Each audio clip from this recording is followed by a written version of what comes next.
બોલો બોલો મુરજીભાઈ બોલો. અલ્યા ભાઈ વિવાહ તો આવું કરવાના જ હોય ને મારે કરવાના હતા પણ પેલો વેવાય છો મને મારો બેટો. હા જી 3 વર્ષ થઈ ગયો હગી કરી પણ મારો બેટો કોઈ હરતું જ નહીં. હવે શું કરું કહો. હવે વિચાર મારા તો તડકા ઉભા બન્યા છે એવા તડકા કે તરત તૈયાર થઈ જાય. ઓવા મુરજીભાઈ હું કાણા તાણી હું તો કંટાળી ગયો. છોકરો મારો બેટો હંગાત ફરવા લઈ લઈને જાય આપણને કહેતો નહીં. સાચી વાત છે તો ના કે પણ તોય થોડા આમ કેવડાવીએ તો સારું નહીં. સારું થાય મુરજીભાઈ આ મારો છોકરો આવે એ ઉતરેલી કઢી જેવું મોઢું કરીને આવે હડે. એ તો બાપા પછી તમારે બધું કહેવું પડે એમને. હા 2 વર્ષ ઉપર થયું, 2.5 વર્ષ થવા આવ્યો, હજુ સુધી લગ્ન કરવા માટે હરતો નહીં. હવે જો સુધી આપણે તો હગઈઓ રાખવાની હોય તાણ તમારે એ તો કોઈ કહેવું પડે તાણ. હું તો શું કહું એમને કહી દો. તારી વાત તો બરોબર હે.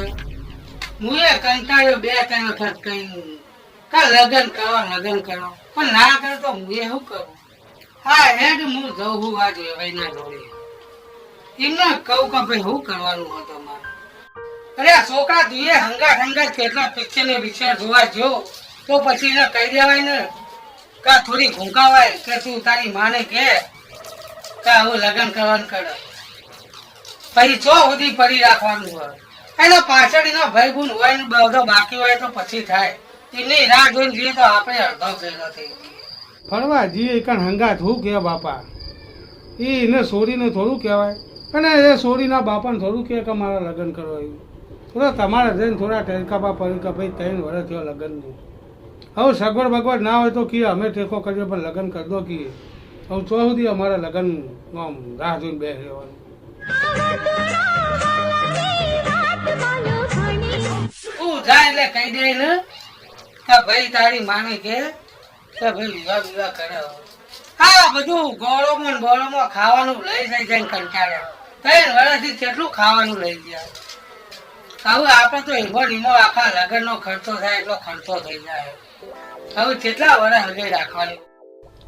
બાપા ફરવા જવું એ તો કોઈ છોડીને થોડું કહેવાતું છે કે તું તારી માને કે લગ્ન કરો. કોઈ છોડી ના કે તમે હું એમને દે કરો. અરે મારે તમારા કરતા વધારે ઉતાવળ છે. હવે હું જીને તમને કહું કે એમના ભાઈ જઈ આવો તમે. વાત તો તમારી સાચી છે હો. હા 12 મહિનામાં 2 વખત ખાવાનું લઈ જવાનું, લુગડો લઈ જવાનો, પછી વરસ કેટલો રાખશી આ હગામાં તો આપણે કેટલા તૂટી ગયા. ખાવાનું લઈ ગયા, આ લઈ ગયા, તે લઈ ગયા, બર્થડે આવે તો પાછી બોલાવો કરીએ એટલે આપણો તો ઘર નીકળી જાય ને. એના કરતા પછી હોય કે લગ્ન કરી દેતા તો શું થાય. પણ બાપા હવે આ જમાનો એટલે શું કરે. બર્થડે આવે એટલે જવું પડે, કેકે લઈ જવી પડે, ફરવાય જવું.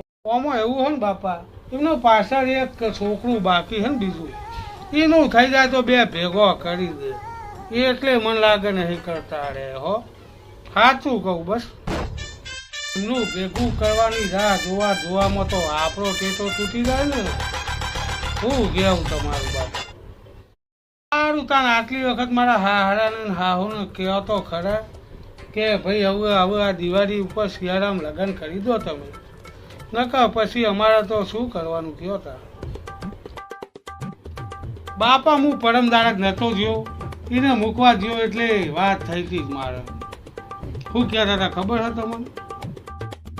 જમાઈરાજ તમારા બાપાને કહેજો હાલ તો લગ્નનો મેળ આવે એવો નહીં. અરે પણ સસરાજી હવે મારા બાપા તો કહેતા હતા કે આ વખત લગ્ન કરી દે છે. પાછળ એક છોકરું બાકી છે એની અગે થાય પછી જ લગ્ન કરવાના હો. હગું રાખવું હોય રાખો ને કોઈ નહીં. હગું તો હવે અમારે રાખવું જ પડશે ને. અત્યારે આ સોળીઓના ટોટા હોય એટલે સોળીઓ ચોય મળતી નહીં. મારી બેટી ગમે એટલી વધતી એટલે તમને બધાને ફાવતું જરી. સારું એવું તમે મરજી પડે તાન કરજો તાન. બીજું હું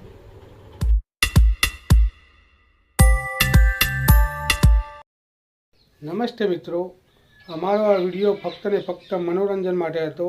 અમારો આ વિડીયો કોઈ કલાકારના દિલને ઠેસ પહોંચાડવા માગતો નથી. અમે દરેક કલાકારનું દિલથી સન્માન કરીએ છીએ.